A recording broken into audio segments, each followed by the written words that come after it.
I think in a lot of ways our technology has worsened our mental health crisis rather than made it better. I think it's unusual to find things where technology makes things worse. But the impact of what we optimized for with the sort of social media revolution has had a big negative effect on a lot of people. As societies get more advanced, they move from people not having enough food or kids not being able to go to school. And then when you become a wealthy country, all the kids are having mental health issues from a whole bunch of reasons. And so, and frankly, when I look at a company like Facebook, which has made a lot of money, I think every time they had a choice between make a lot of money or promote kids' safety, I think they picked make a lot of money. But great people there who are working on child safety, but they're not the people making the decisions. Thank you all so much for being here tonight. I'm really delighted to be here with you, and I'm especially honored to be in the interviewer's chair with the esteemed Jim Fruchterman. He's really an amazing person and really an inspiring leader. So we have a great hour in front of us. I'll just say a few more words about Jim, and then we'll get to some conversation. As you already heard from Gerald, he's a MacArthur Fellow, a serial social entrepreneur, and a real pioneer in harnessing technology for the public good. He was trained as an engineer and once headed for a career in rocket science. He redirected his talents to a different kind of launch, creating tools that expand access, equity, and opportunity for people around the world. As a founder and longtime CEO of Benetech and now Tech Matters, Jim led the development of groundbreaking innovations that make technology more inclusive. His work in accessibility has transformed the lives of people with visual impairments and learning differences, most notably through Bookshare, the world's largest library of accessible ebooks. Thanks to Jim's vision, millions of people can now read in ways that were once closed to them. But his impact extends beyond accessibility, and this I also want to really underscore. Under his leadership, Benetech also created software that supports human rights defenders, journalists, and activists working in some of the world's most challenging environments. These tools have helped document abuses, protect sensitive data, and amplify the voices of communities often silenced. Jim has consistently shown us that technology can be and must be an ally in the pursuit of justice and accountability. His new book that you heard about, and I hope you will pick up a copy, Technology for Humanity, distills decades of experience into a call to action, to design and deploy technology in ways that prioritize human needs and advance social good. It's both a reflection on lessons learned and a roadmap for what's possible when innovation is guided by empathy and inclusion. Jim's career exemplifies how ingenuity, when paired with compassion, can truly change the world for individuals, for communities, and for all of us. So I'm really delighted again to be sitting here next to Jim Fruchterman. Thank you. You're welcome. So Jim, your career has spanned from rocket science, trained as an engineer, to social entrepreneurship. What first drew you to applying technology for social good, and how has that motivation evolved over time?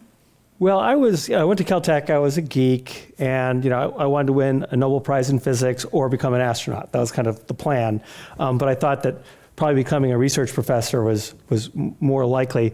Anyway, I was in a class at Caltech, and we were learning how to use optical recognition to make smart bombs and blow up tanks in the battlefield. And I went back to my dorm room and I wondered, is there a more socially beneficial application of this cool technology? And then I got an idea, well, boy, maybe instead of recognizing tanks, you could recognize letters and words and read to blind people. Now, I didn't know any blind people. I didn't know anything that was going on in the field. I just thought, hey, it was a great idea. I went to my professor the next day and said, I've got this great idea. And he's like, oh, the National Security Agency's already invented it, and it costs $1 million per, and give up. and so anyways, I came out of school with that idea, and then a few years later, it reappeared. Yeah, that's wonderful. And of course, optical character recognition has come so far in the years since then, and the different kinds of applications. And even image recognition nowadays can be used both for military purposes, but you explore another application in your book, the biomap, we're using the definitely. Feature. Yeah, no, I mean, obviously the book's chock full of like all these great tech for good, innovators. And one of the coolest folks in sort of AI and geospatial is Map Biomas. That's it. From Brazil, where they figured out they can give you a time-lapse sort of analysis of the land use patterns all across Brazil and now in 20 other countries. And that was kind of where a lot of this stuff started, because when AI was sort of young, and we called it machine learning, optical recognition was actually more practical than doing many things we're doing today, obviously. So my first successful startup was in the OCR area, and our breakthrough was to use millions of examples of characters to train a machine to be able to read letters and words for commercial applications, but that's how we raised the money. So it was kind of fun, but now it's just been cool watching wave after wave of AI advances happening every 5 or 10 years. Yeah, absolutely. And even now with optical character recognition, it really opens up the whole written inventory to different languages and people with all kinds of reading differences or learning disabilities. Well, so much of this technology is needed for people who have a disability, but once it becomes cheap, it's really handy to take a picture of that sign and find out that you're about to be towed in a foreign country, or whatever it might be. Yeah, absolutely. So we thank you for that. Small piece of the action here. So in your book, you argue that technology needs to serve human needs more directly. What do you see today as the most urgent areas where technology is failing us? Ooh, boy. I'd probably focus on mental health as being an area where I think in a lot of ways our technology has worsened our mental health crisis rather than made it better. I think it's unusual to find things where technology makes things worse. But the impact of what we optimized for with the sort of social media revolution has had a big negative effect on a lot of people. And one of our things is we write software for kind of like 911 for kids around the world, and as societies get more advanced, they move from people not having enough food or kids not being able to go to school. And then when you become a wealthy country, all the kids are having mental health issues from a whole bunch of reasons. And so, and frankly, when I look at a company like Facebook, which has made a lot of money, I think every time they had a choice between make a lot of money or promote kids' safety, I think they picked make a lot of money.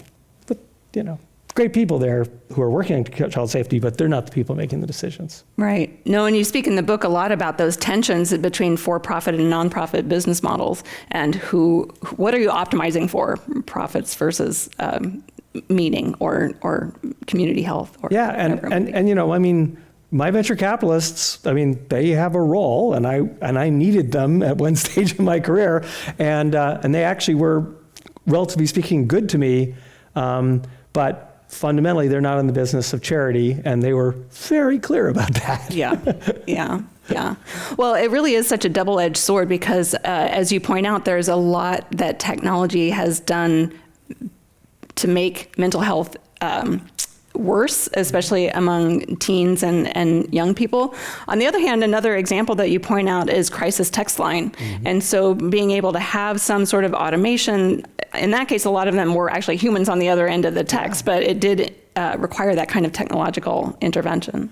Yeah, and I think that, taking advantage of the texting revolution was their breakthrough, because young people text a little bit more than they make phone calls. Yeah. And certainly they were an inspiration to some of the work that we're doing, which is, taking these crisis response, suicide prevention hotlines that grew up, whatever it was, 30, 40 years ago, and bringing them into the texting world. And so, but relatively speaking, even crisis text line and other people like it are chipping away in a very small way compared to the scale of the problem. Oh, yeah, absolutely. Absolutely. And I love that crisis text line example too, because as you point out, the habits of teens are such that they're going to be texting. It might be easier. They get access 24/7. They can do it privately in a way that other people might not know if they were calling a helpline. So I think that's a really wonderful example. It was a big deal during the pandemic, right? Especially if you were stuck in a house with someone who was abusing you. Yeah. You couldn't exactly call a Sure. hotline. Yeah, and for other helplines now too, they probably adopted that kind of technology in positive ways. So you've worked a lot on accessible technology, text-to-speech for the visually impaired, to global human rights tools. What are some of the lessons that you've learned about designing technology with rather than for marginalized communities? Well, I'd say that when we designed technology for them, they tended to not use our technology. So that's kind of the proof of this. And of course, I've been in Silicon Valley a long time, and we used to build the product we thought that the customer would want, and then we'd spring it on the customer, and sometimes it would just fail utterly. And so, whatever it was, pioneered in the Bay Area with, sort of human-centered design and all that. The idea that, when you start a project, you should interview your users. You should build a prototype. You should show them something and let the user reactions and feedback guide the product. It just tends to work a lot better. And so, and the interesting thing that I found is in the places where we've worked, no one listens to 90% of humanity, right? So when you show up and say, hi, I'm from Silicon Valley and I want to help you, people actually believe that you do. And of course, the reason that we get access to them is because someone they trusted said, these people are real, they're not here to steal your money or whatever it is. And so having that position of trust to actually find out what a human rights activist wants, or a kid with a disability, or an environmental worker in the field. I mean, we had great engagement, great feedback, and when we did finally get a product off the ground, it worked. Or if we got really negative feedback, we dropped it before we went very far because it was clear that we weren't onto the right thing. Yeah. That's also one of the benefits of technology, is that you can get that feeling in real time about how well your product is being taken up. So how many minutes did they spend on it? Did they finish watching the video? Did they click on where they were supposed to be clicking? Yeah, I mean, any time that you're using technology to deliver some kind of social service or program, it's hard not to have data flying off, coming off of that. And there's so many cool ways of protecting people's privacy, but still getting the idea of, are they using it? Is there something broken about the user experience? You can do that without needing to see what they're actually talking about or doing. Mm-hmm. Right. So let's talk about AI again. There's growing concern around AI and its societal impacts. So how do we balance innovation with responsible guardrails so that AI truly can be beneficial? Well, as someone who's worked in AI for a long time, this new generative AI boom has created a lot of attention that technology didn't really get in the nonprofit sector until very recently. And so, but it's just technology. And the default setting when you try a new technology with a group of people is that it fails. 95% of the time. That's the latest MIT study was 95% of Gen AI pilots have failed to do things for the companies that adopted them. And so this idea that that we have this powerful tool that, unlike, let's say, the metaverse or blockchain, neither of which have really made it into the social sector at all. There's a lot here. There are really exciting applications happening in the social sector. But what happened is that, the 1% of nonprofits that had tech teams who knew not to do the stupid things, and sometimes the industry is telling us that it will do things that it doesn't do. So, take the salesperson with a grain of salt. But they've been working on this, going down, false leads. And what I tell the average nonprofit is wait until someone has made it work for a social good application, wait for the product, because that's what people do with technology. The average restaurant or golf course isn't writing its own software package and shouldn't be. And so now we are starting to see these products. Some of them are mass products. I mean, ChatGPT has its uses in many nonprofits, but as we get into more of the program applications where we're working with people's lives, right? It could be life or death in the case of mental health or health. It could be their education. It's really incumbent on us to really control the negatives. And so the best applications I've seen so far are all about how to keep, Gen AI, which is going to give you the answer of sort of the average of the internet. And the average of the internet is not always the best advice that you can get, right? And actually inform those models that are so good at writing things that sound so convincing, but tell them, okay, here are 5,000 questions and answers in maternal health. Make your answers modeled after those. Now suddenly the guardrails against it saying something stupid have just gone up, to like 80% to make up a number, right? And so there's a technical term for this. One of them is retrieval augmented generation, RAG. It's a very popular, geek term. But this idea of if we can get the AI to model its answers after good answers, or the answers it give you are a vetted answer that's been approved by someone. So if it does make a mistake, it's giving you the right answer to the answer to the wrong question, but it's still a right answer. And so those are where I think the most successful applications are happening. And a lot of the really exciting stuff is happening in the global South. It's where some of these really exciting applications aren't necessarily being done in the US right now. But that's kind of fun, right? To see where it works and then say, hey, follow what those people have done. Yeah, well, say more about that. I think you had some examples about agricultural uses in the global South where people were using it for agricultural advice. Are there others that you would highlight? I think a couple from India that come to mind immediately. I mean, we have Farmer Chat, which is from a group called Digital Green. It was a spin-off from Microsoft Research. So these researchers had done a program that said, if we give a farmer videos of farmers speaking their local language, showing them in the fields how to do this, treat this kind of fungus or terrace this kind of a hillside or whatever it is, did that work? Yeah, it worked. Well, if you're at Microsoft Research, you publish the paper and you move on to the next paper, and they went, no, this is great, let's do this. So what they did is they had made, I think by now, 10,000 videos in local languages, and especially in India, South Asia, East Africa, South Africa, now West Africa.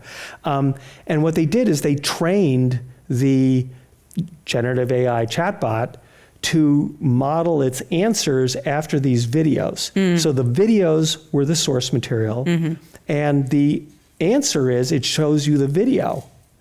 And they built this. It took them 3 years. They had 30 people working on it. So this is the early pioneers. They went down a lot of dead ends. When you had Microsoft money funding it. Yeah, well, actually, by then Microsoft wasn't funding it, but let's just say these guys were popular with tech donors. Okay, good. And then they didn't spring it on farmers right away. The first deployment was to agriculture extension agents. So the ag extension agents would find the mistakes. When it surfaced something about tomatoes when you were asking about rice, and then they did another round of fixing. And now it actually works 80 or 90% of the time. And when it's wrong, it surfaces a video of something that doesn't actually answer your question, as opposed to, making something up that would be, worrisome. So that's a great example.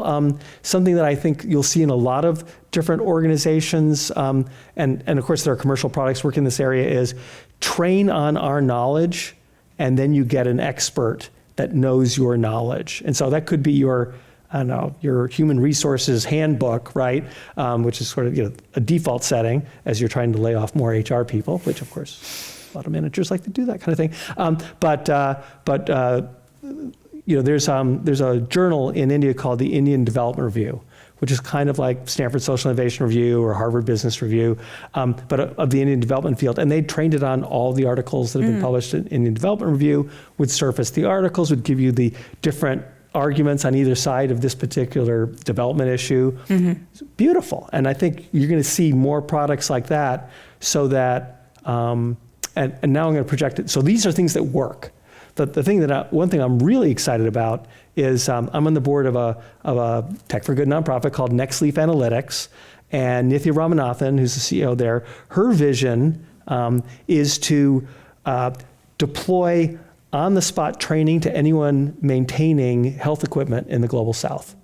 Okay? Because right now, the global public health system has been eviscerated, right? There is no travel budget to go get trained on how to fix things. So if instead you could say, hey, this incubator's busted, if you can, scan the back of it, and it says, oh, let's walk through these steps to diagnose and fix, and over time start predicting what parts will be needed, because one of the cheapest ways to save lives in the global public health system is make sure the equipment is working when someone needs it, as opposed to that baby dying because the incubator is not available. Yeah. No, I love those examples, and especially the video. It's so adaptable for low literacy regions as well, but using some of the same principles about custom training data, custom GPTs, and being able to deliver the information that's needed on the spot. Yeah. That's great. So in the book, you highlight the nonprofit tech gap. Why do nonprofits lag behind in adopting technology, and what would it take to close that gap? Well, I jokingly call this the nonprofit tech time machine. You go into a nonprofit, and is the technology 5 years out of date, 10, 15, or 20, right? And this is not because people in the nonprofit sector wouldn't like to have better technology. It's chronically underfunded, often classified as overhead.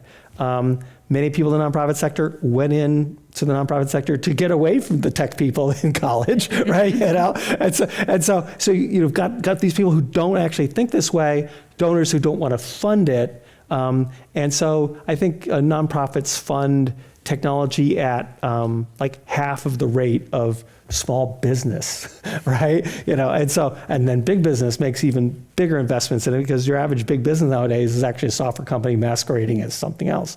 And so this time machine means that in some ways it's not that hard to project forward what you would do to make things better, because I can go over to Silicon Valley and watch what succeeded and failed in the last 5 years. It's probably gotten cheaper during that time period. And so it's usually just that, sometimes I call this the last social mile, right? The technology could make this big social impact. Here's this, 1 million people who could benefit from it. And then you look at it and say, yeah, but I can't make money at that. And that's why I think there's this role for tech-savvy nonprofits and nonprofits that will increasingly adopt technology so that they can do more with less. And so, for example, even with more basic technology, not even AI, we're helping these helplines serve 40% more kids with the same amount of staff, right? That's got to be good, right? They're not laying off staff, because there's always an infinite number of kids who still need help, right? But maybe they're enlarging their opening hours, or maybe that kid gets 30 minutes with a counselor instead of 7, right? But there's so many of these opportunities in the social good sector, because so much of what the nonprofit sector does is really pushing around information in some form. I mean, yes, there's delivering bags of rice and logistics around, delivering medical supplies, but okay, software doing the logistics. Anyway, I could keep going. So lots of these opportunities. I sit down with nonprofit leaders all the time, and it's not hard to imagine, how they could do that task with, a third less expense or more. And so you've spoken to a lot of donors in your life. How do you persuade them of the utility of investing in technology when it's not perhaps cast as direct program service, but really underlying infrastructure that's going to help everybody be more efficient? Well, I tend to segment donors into basically heart donors and head donors. And Tech for Good doesn't do very well with heart donors. Even if you can make the argument that $1 in here is going to have 10 times the impact of $1 into direct services, there's not a lot of people who go into philanthropy because they want to help people, and they want to hear about how you're helping people. And so, yes, sometimes we can tell the stories of our end user that has benefited from this, but usually we tend to do better with head donors, donors who are more analytical. The tech industry is more full of analytical people. I mean, it's great that, tech people who are not always great with people actually see this desire to give back, and they want their donations to have a lot of impact. So we do really well with, people or the foundations of people who've made a lot of money in tech or in business, and we do really well with corporations. And Tech for Good also has the benefit that there's usually a revenue model. I mean, not human rights. It was harder to come up with a revenue model because there's really no money in human rights. But in education, in health, I mean, there's usually some kind of revenue stream there. And so there's a lot of donors who like the idea that hey, maybe we give you a few $1 million, and in 2 or 3 years, you're making the majority of your budget in revenue. So, but I think that with the current Gen AI craze, with people who you wouldn't have thought been interested in funding technology saying, what's your Gen AI strategy, for better or for worse? I think we're taking advantage of a lot of this opening to actually show how a little bit of money into tech for nonprofits can pay really big dividends in terms of social impact. That's great. Well, and I imagine there's quite a hot market now for nonprofit consultants too, who can help the nonprofits answer that question. What is your Gen AI strategy? There are, and there are some good consultants in the nonprofit sector. Yeah, I'm casting no aspersions. But I think that one of the challenges is like, what's the frame, right? If your frame is how are we going to make you Gen AI enabled, you're in the wrong frame, right? You're saying, we have this really big hammer, let's go find some nails. It doesn't work very well in general. So I try to tell people, like, do you have a real problem, right? There's 5 times more people that want your service than you can actually serve. That's a problem. Now, can we imagine how technology can help solve that problem? Is Gen AI the best technology or is there another technology that's the right way to kind of go about that? And so it's the same thing. One of the things that I complain about in the book is the cult of the custom, which is often promoted by consultants who say, oh yeah, we can build that for you. Your average $1 million a year nonprofit does not need to spend $500,000 building a custom piece of software, no matter how unique a snowflake they think they are, right? I mean, if you're in this field, you're probably a lot like other people who are in this field. Maybe you should collaborate with each other and build a common tech platform that will all help solve your problem, because you actually don't compete on the quality of your technology. You compete on the quality of your services and whether or not you can actually raise the money to do the services. Yeah. Well, I think that's one of the transformative things of AI for nonprofits is, and you give a lot of examples in your book, of it's not necessarily the shiny, new, cutting edge piece of technology, but it's using AI to help you write a better fundraising letter, to help you write more custom thank you notes, to help you draft a proposal, just those sort of nuts and bolts pieces of running a nonprofit. If you can take away some of that stress and tedium from the people who have to do that all the time, then that's a real contribution. Yeah, I joke that, the previous thing we used AI for in writing was spell checking and grammar checking, right? Yeah, that was AI at the time, right? We don't think of it anymore. What is it, McCarthy's quote? Once it starts working, we stop calling it AI. And so this is kind of like the next generation of spell checking. But these tools, if you check what they put out, can really help you edit something a lot faster. And of course, one of our favorite applications is, squeeze that 1,000-word concept note into the 250-word box you have in the grant application, right? And you probably shouldn't just paste in the 250 words that ChatGPT, but you'll probably get a really good idea of several ways how you could squeeze down your concept into those 250 words. And maybe it takes you half as long as it would if you were trying to do that by just using your brain power. Yeah, exactly. So you have built ventures at the intersection of social justice and technology. What advice would you give to young technologists who would want to pursue impact-driven careers rather than purely commercial ones? Well, the great thing is this is a hot topic in universities among students, as I think you know well. And the distance between a fresh grad and the front lines of social change are not as big as they are. You're not likely to go off and beat Cisco at the mega router business, fresh out of school. My advice is, learn the best practices in your field, right? If you're into design, human-centered design, rapid prototyping, agile, lean, all these things that are now touchstones in Silicon Valley that I would use if I was trying to go through Y Combinator, our big, famous accelerator for for-profit ventures. Though that skill set is still really valuable in the nonprofit sector.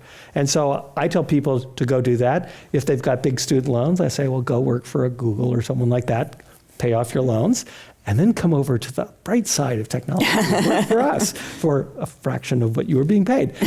But I think it's having that same sophistication about, the people we're trying to serve are sophisticated human beings who happen to have been dealt by and large, a raw hand by the way capitalism or society works, right? If you're a woman of color with a disability in the developing world, the world does not look very good for you, right? And if you can think in terms of how can I help equalize this unequal situation, how can I build a tool that is actually helping solve a problem that she actually has, then you're on the right track. And so I hope that people get a chance to go through a lab course where they design solutions.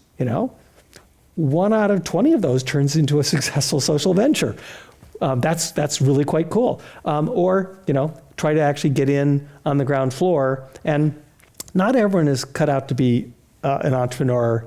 I mean, raising money as your full-time job is not the most fun thing to do. But I think that we want to normalize the idea of people going from the for-profit world to the nonprofit sector to the government sector and back again. Something that was pretty normal and is pretty normal for, let's say, attorneys and medical professionals. The tech industry wandered away from that as I think we got further away from people as we built bigger and bigger scale. But I think that opportunity to engage is really there and feel the direct connection between the technology you're building and the impact it has on society. And that's why people come to work in this sector, the tech for good sector, is because yes, they're applying their craft, their profession, but then they hear the story of the kid who got through college that wouldn't have gotten through college without that piece of technology, or that human rights defender who beat the repressive government in an international, tribunal. Those are the things that we live for, because often, those stories are not as common as the stories that go in the other direction. Yeah, definitely. Well, I like to think that the students that we have, especially at UC, are quite mission driven. And of course, we're also cranking out plenty of CS majors and, students who have an eye on the tech field. But perhaps the slowdown in hiring at the entry levels of computer science might help to redirect some of that talent into the social sector, because I know that sector would definitely benefit from the training that they already have. This is an op-ed that's brewing. Who made more money in the last couple of years? The really rich people in tech. Okay, great.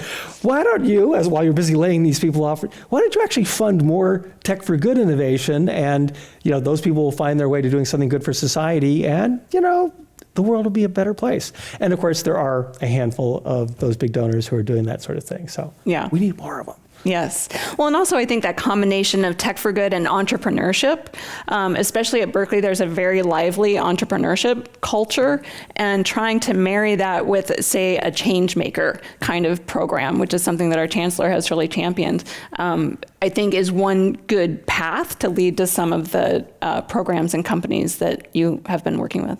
Well, yeah, and of course, I've sent people to Haas, your business school, out of our nonprofit, and I think that working for a nonprofit positioned them well for graduate school.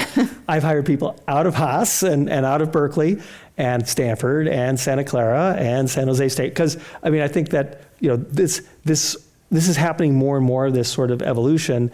And I'm often finding out that, the for-profit business plan competition and the nonprofit business plan competitions have similar number of entrants in some of these campuses. At least I hope that's still the case. Mm-hmm. Yeah, that's great to see.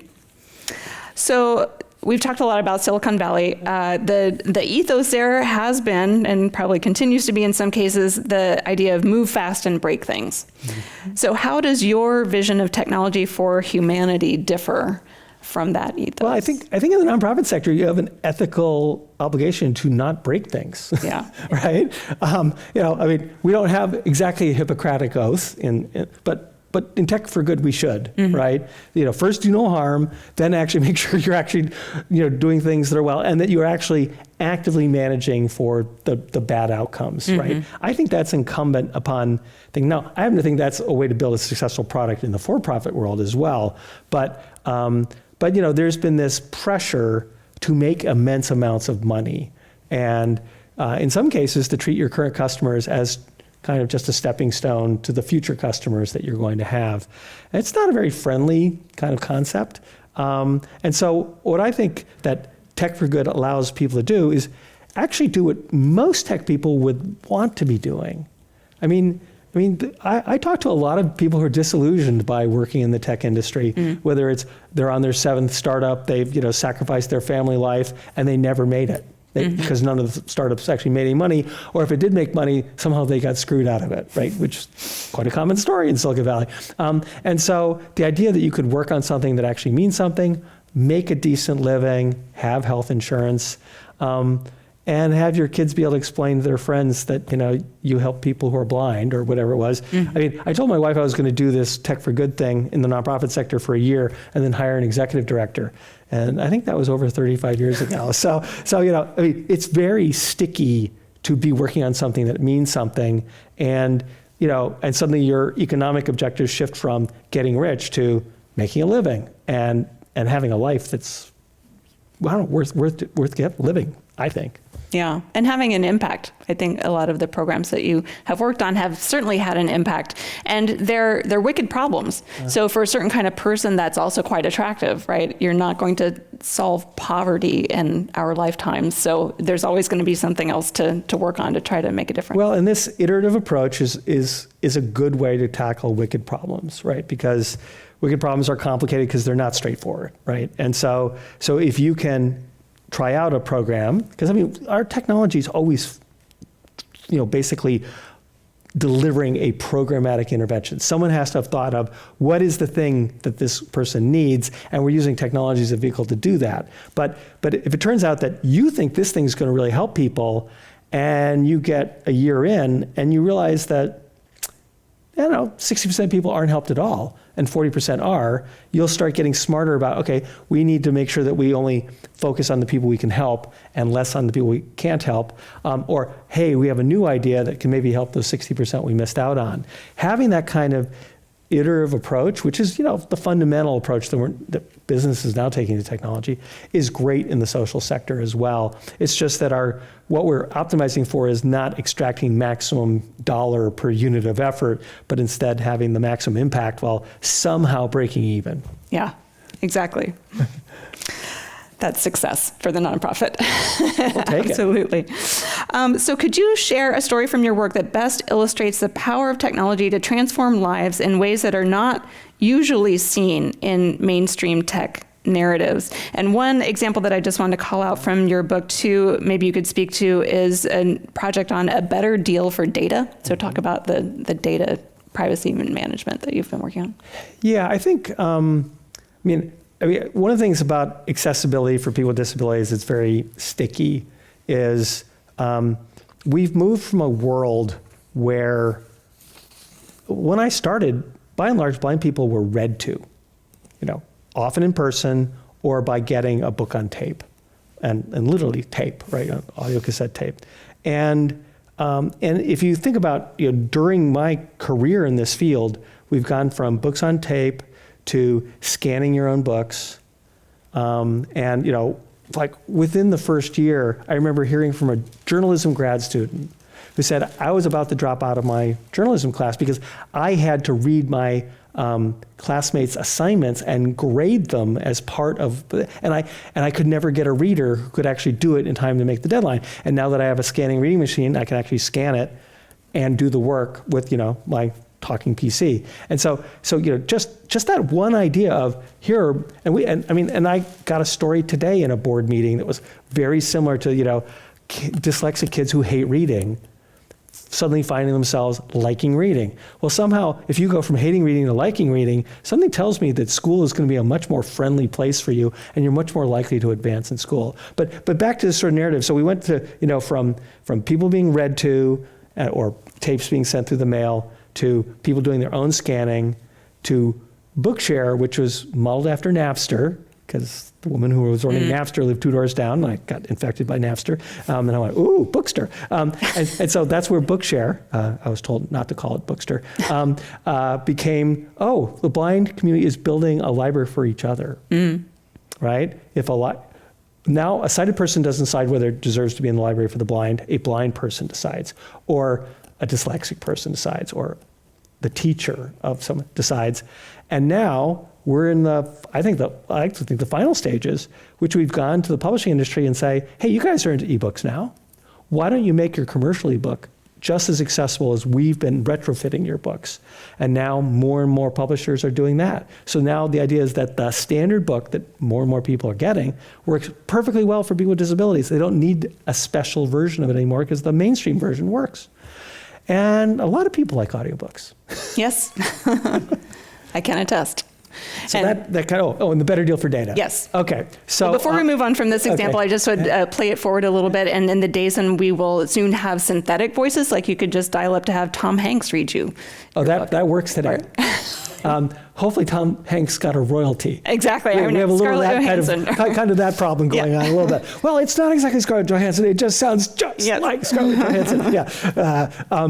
But you know, that ability. What if you've lost your voice? That too. You know, and you had recordings of when you had a voice. Yes. And now you can get back your speaking voice. Yeah, that's amazing. Big, right? Yeah.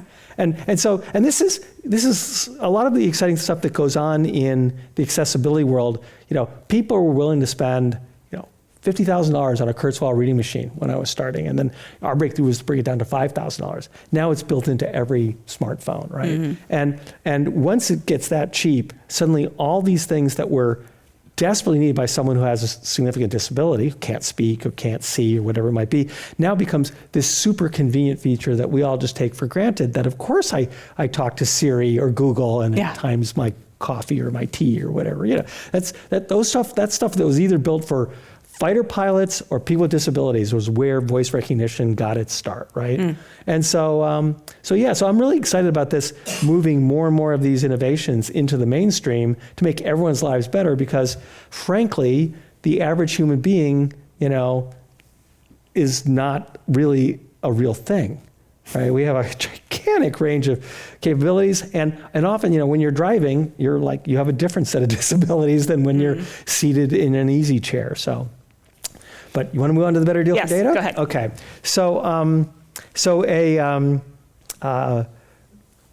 This came up two different ways, and often it's when the same idea appears multiple times, I go, ooh, maybe we should pay attention. So the first time, when we started working in the climate and ag space, our first interview with users was going to an African local leader conference. So this is almost all people in Africa who are local leaders at sort of the county or district kind of level. And we were interviewing people. And the first interview I did was with a man named Kamau Mbogo, who led basically the equivalent of Keep Tahoe Blue, which is, preserve Lake Tahoe here. He did it for Lake Naivasha, which is kind of the freshwater lake in the Rift Valley. That's kind of their Lake Tahoe. And he basically said, hey, I'm really glad you're here from Silicon Valley. You're offering to help me, but we have some problems. I'm like, what? Well, we're the best studied ecosystem in the Rift Valley. And I and all the other local leaders don't have any access to that data. And he said, Jim, that's called data colonialism. And I was a little bit, what? He's like, wait a minute. You're from Silicon Valley and you don't know the term data colonialism? Oh, he was much more polite than that, but I was getting the whack, whack, whack kind of signal, like go study it up. And it turned out that there was such it was an academic thing that had been studied. I'm like, oh my God, we're being kind of colonial about how we use data. And then, like a year later, I was talking to one of the major funders of soil research in the United States.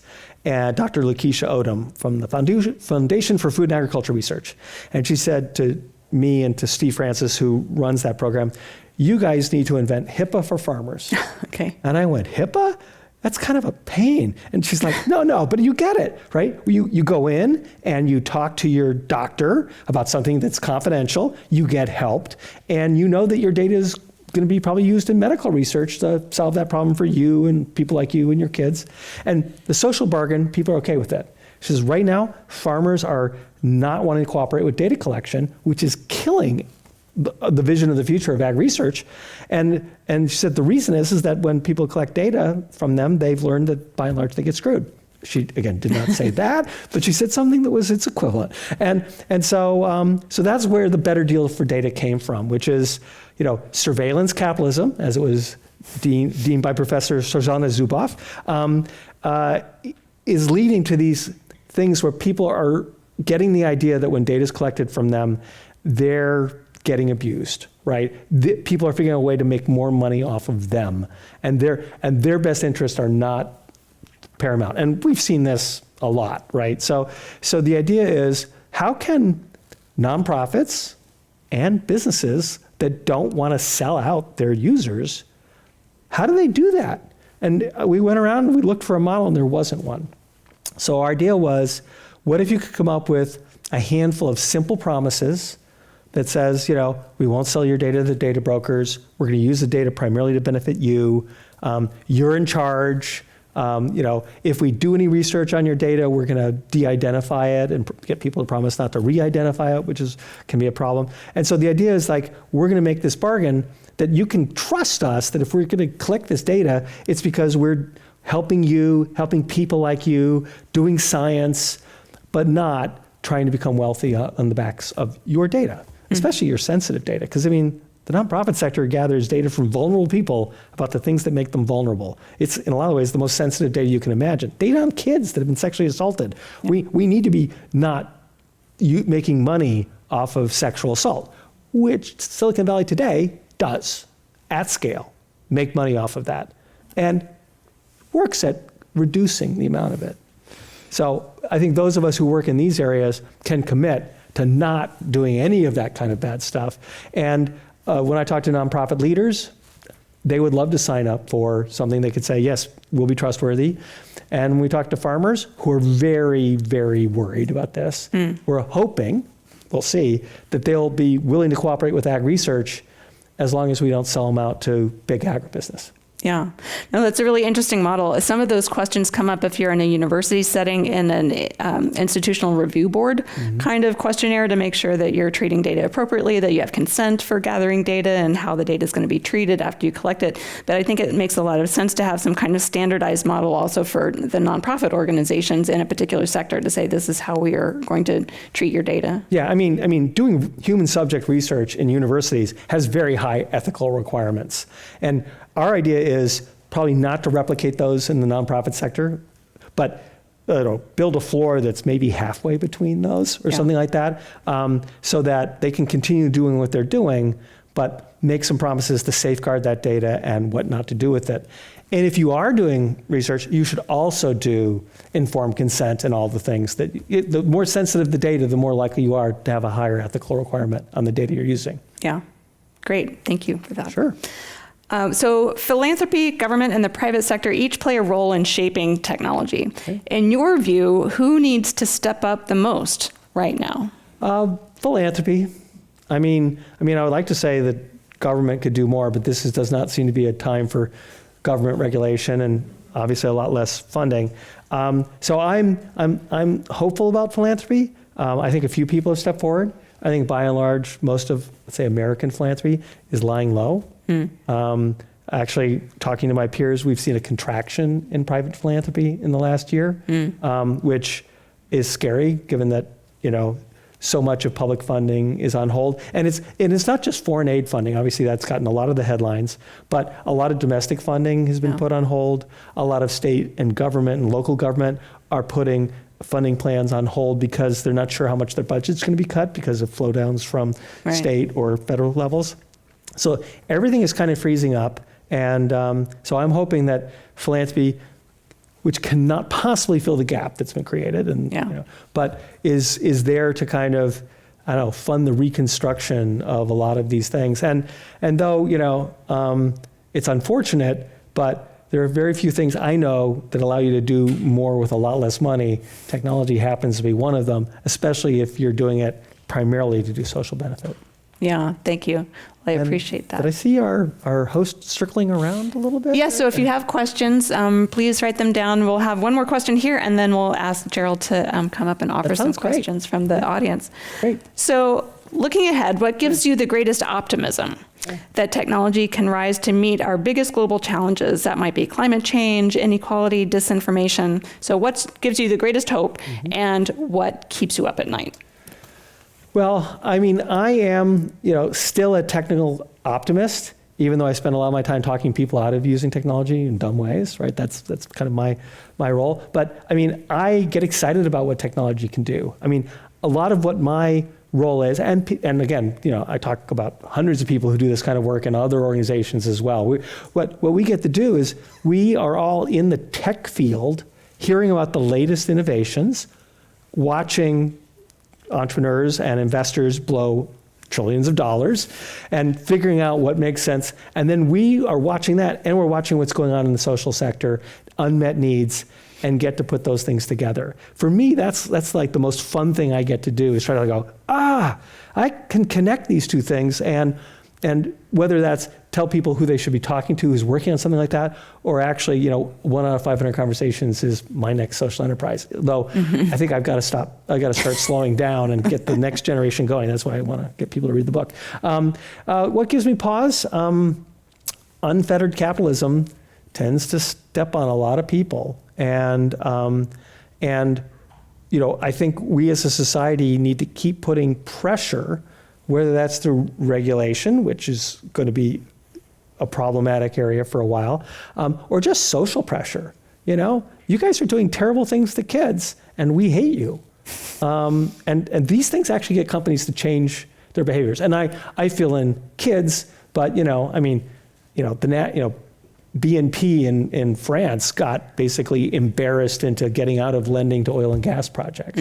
Now, can society sustain that? I think society can continue to put pressure with things that society cares about, whether that's through elected officials and regulation or through just putting social pressure. And I hope that they put more pressure on people who become immensely wealthy, often at a some social cost, which was not minimized to the extent I thought they should have. Yeah, thank you. Well, and they can also use technology tools to do that. So enabling advocacy organizations, organizing community tools.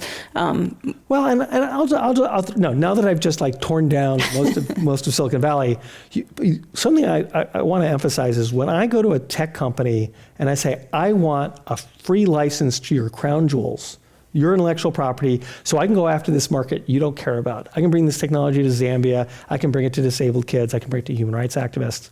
They say yes 80% of the time. And people are surprised, what, those greedy so-and-sos? And I'm like, no.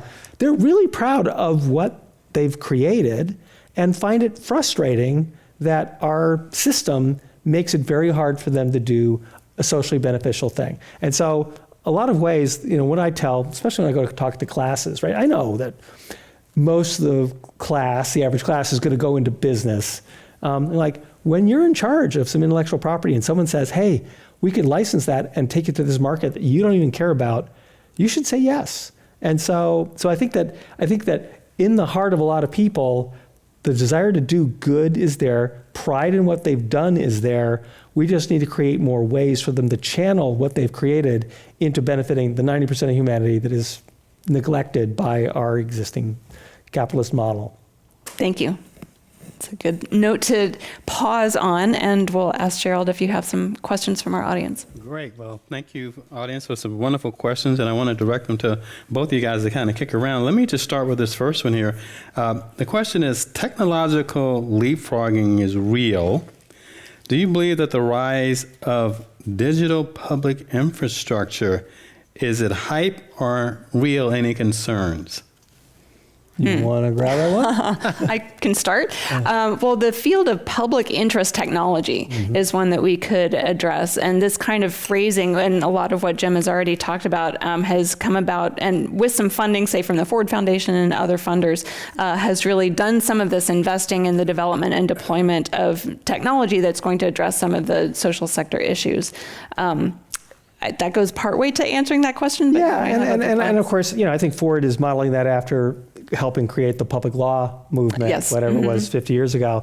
And of course, this is a public interest technology book, right? Yes. I mean, even though I use the tech for good framing as opposed to public interest technology, I think that the digital public infrastructure movement is really a push for open source infrastructure, especially in the international context. So the UN has been pushing it pretty hard, and increasingly national governments are saying, we want to own our own technology future.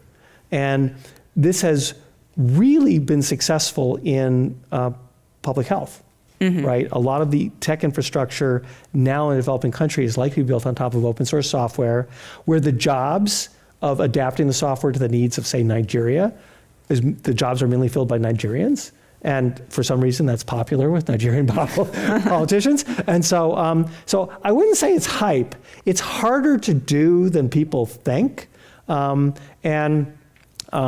so part of this is that if you're going to be a completely open source stack, you have to give up on benefiting from some of the infrastructure that your average startup in Silicon Valley would be exploiting, right? They'd be building on top of Amazon Web Services or Microsoft Azure. They'd be using all the latest tools. If you're going to build on top of open source, you have to kind of go down a couple layers and build on more basic things.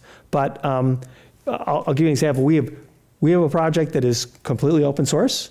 It's very popular in the developing world, and getting a ton of use in India, say, and there's no political issues about it because it's open source. We have another project where we're struggling for Kenya to adopt it, because the Kenyan government wants to have all the data about Kenyan kids, in this case, to be in Kenya and not touch the United States. And so I'm seeing it as a very real pressure point. And even though it disadvantages that particular project, I would love to find $1 million to make an open source version of that and get around that problem, just in case anyone in the audience wants to help me with that. Hey, this is San Francisco. Well, I'm glad you did touch on the open question, because I think the open data movement was really helpful a number of years ago, when you could get access to open data for civic improvement projects, for health projects, for improving education outcomes. And then just building on that, you have open source software and other kinds of products that kind of evolved out of that. Yeah. Great. Okay, second really good question here. Thoughts on small language models? He has SLM, but I think that's what you mean by that. How many tokens at minimum to enable machines to better understand different impact verticals? This is San Francisco.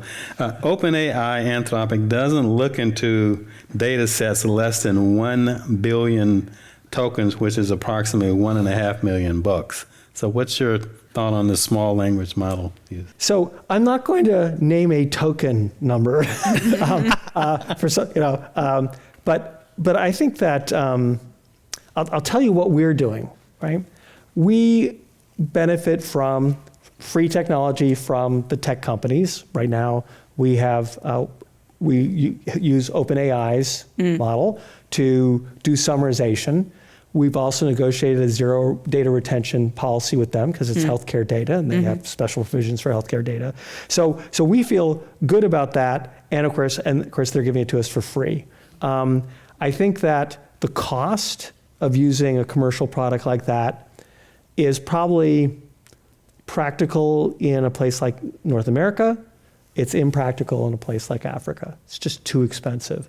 And so, and when someone says small language model, what they mean is that the latest large language models, ChatGPT, in the arms race with Claude and everybody else, if you go back to where they were 9 months ago, you can get that to run on your PC, right? And so I think that a lot of the social goods sector is going to trade being at the absolute bleeding, expensive, energy-intensive end of generative AI, and trade it off for some smaller models that work well enough and are affordable, and give them control over the data. Because I think a lot of nonprofits would rather just simply not share their data. We certainly have helplines, for example, that just say, no, I don't care if you negotiated zero retention with them. I don't want my data going to them at all, ever. And it's a principled position that we have to, I think, also support. I think this leads right into the very next question here, which is, someone says reuses of data. Does that include interpretation of data, omitting the cultural significance? You want to tackle that one? Reuses of data. Does this include the interpretation of the data when you are omitting some of the identifiers or issues? I think that's the nature of this question. Yeah. I'll get us started. Okay. Thank you. Because I think it's getting to the heart of something. So, one of the characteristics of data colonialism, yes, is separating the data subjects and the communities from who's using the data and who's analyzing it. And often that means removing it from the context. And a simplistic example is, and this is, I'm going to talk about philanthropy, pay per performance. We want to pay you this much money if you vaccinate a lot of kids. What happens? Well, some districts have 150% of the kids that could possibly be vaccinated according to the reports.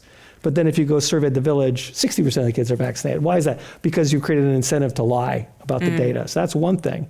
Another example of this is, hey, look at all the different provinces around this developing country. Oh, that province, they had half of the results that we desired. We're going to cut their funding. Well, what if the context was that was the province that was hit by the typhoon and half of their medical facilities were destroyed? If you separate the analysis of the data and you come up with your decision, but you don't have a clue about what was going on there, that's unjust. And that is a very colonial behavior that's going on. So how do we use data responsibly is I think, a link in. And I know this is something, I've learned a lot from the academic field about sort of much of what we're doing in terms of Better Deal for Data is building on all the academic work about data governance that's been going on in the last 10 years. Yeah. A related example that calls to mind is when people are using false proxies for making decisions. So there was a case recently where some healthcare decisions and healthcare insurance and provision decisions were being made based on how much healthcare a certain population was using versus how much healthcare they actually needed. And so they were looking at Black people in this case thinking that they didn't actually need more health care because they weren't using it. When, of course, the reason they weren't using it wasn't because they didn't need it, was because they couldn't get to an appointment, or they couldn't afford the copay, or there could be any number of other reasons why they weren't taking advantage of it, but the algorithm wasn't understanding it in that kind of way, and so that led to disparate impacts. Yeah, that's the story of a lot of AI-driven products in industry. We did a study of human resources technology 7 years ago. All the vendors, and of course, all of human resources is filled with AI tools. We don't discriminate against women. We don't discriminate against brown people. We don't discriminate against immigrants or LGBT people. And you say, oh, great, have you tested for those things? And they're like, well, no, we don't measure that. And they're like, have you ever heard of proxies? I remember an early example is Amazon tried to train a tool for deciding who to get an interview at Amazon, and the thing discriminated against women so radically it was unfixable. Because why? Because they were training on a mostly male workforce who already worked at Amazon. Another example from one of the groups that was at one of my nonprofits and spun out, the Human Rights Data Analysis Group, they showed that predictive policing in Oakland, drug crime exists in the population in the wealthy part of town and the poor part of town, but the police go to the poor part of town 2 or 3 times as much as they go to Piedmont or places like that. And what is that because of differential in crime? No, it's because the AI was trained on, well, of course we have racist policing. Yeah. Where were the most arrests already? Yeah. So, this is the same thing why you should look at what the Gen AI spits out. Exactly. Because it could be very convincing, but wrong. And you have to actually put on your thinking cap. Well, and even looking at the Gen AI example, one more example, is they did some testing of Gen AI platforms when they were asking the platform to suggest a starting salary negotiation. Say I'm a job applicant, and here's my resume, here's the job I'm applying for. The resumes that were submitted were identical except for the name, which could indicate female or male, and the response for the female name was a lower starting salary negotiation than for the male. So even in... Yeah, and the AI found that proxy in the data. Exactly. Because it isn't sexist. The world's sexist. Yeah. Right. Well, this is a good place to have our last really good question here, because I think it echoes what you're saying here. So someone says, talking about nonprofits and supporting and helping people, do you agree that tech is least accessible to people who need it the most? If yes, how do we bridge that gap? Yeah, that's a tough one. And I would, one example of that is the broadband technology and that just access to services. There had been subsidies from the federal government for people to have subsidized service for cell phones or other connectivity. And those have been cut now, and people are having to make those tough choices between, do I buy groceries or do I pay for my internet bill? But I think just starting at that very fundamental level, it makes a difference in who gets access to services, even just based on internet availability. Yeah, I mean, I would go so far to say that the people who are most in need of these tech tools are often the least able to afford it, right? And the good news is the marginal cost to deliver a piece of software or data or content is very, very low once it's been created. And so the focus is on the plumbing. Do you have a phone? Does it have a connection? Do you have broadband at your house?